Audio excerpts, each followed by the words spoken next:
How you doing? My name is Catching Seas.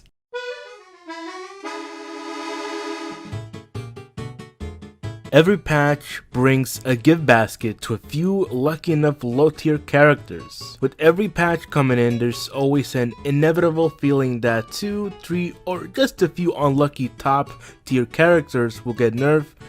And to be honest, they have been keeping nerf to a minimal, and that's honestly insanely good. It is so good that every time there's a new patch, there's like a wow or what the f type of reaction. Patch version 7.0.0, the Shoto boys, Ryu and Ken, received a few good buffs. Wow.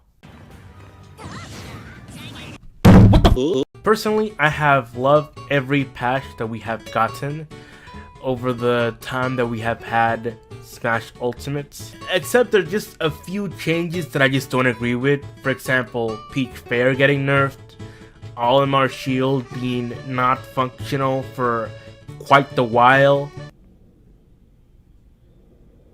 Rob. With 6 more fighters on the horizon, I think it's safe to say patches aren't going anywhere anytime soon.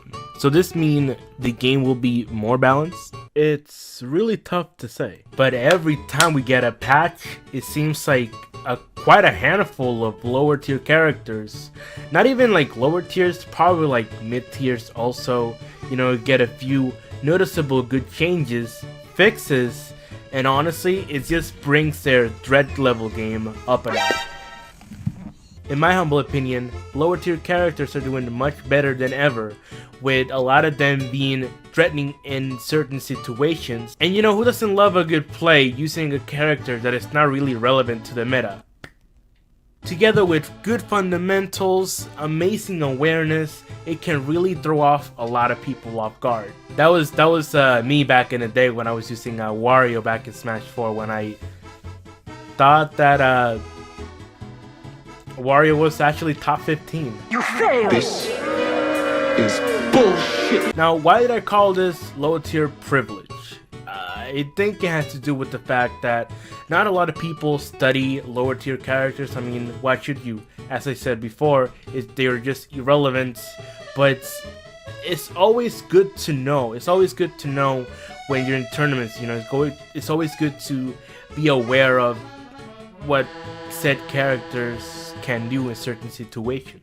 Just because a character is irrelevant to the meta, you know, middle tier, low tier characters, even bottom tier characters, it does not mean that you should not study for it and maybe, you know, have a practice session here and there with them.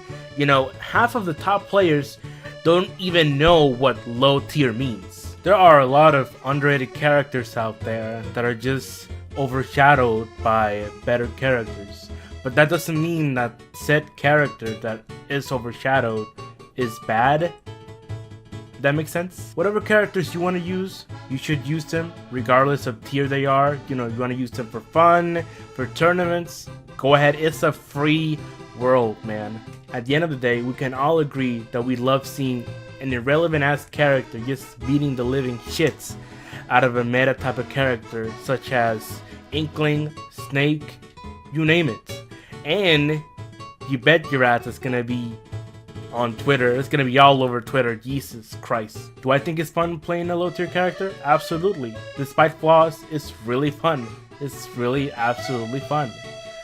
Should you main a low tier character? You should main whatever. Honestly, the game is in your hands. Do whatever. Would I personally main a low tier character? I really don't know what it says.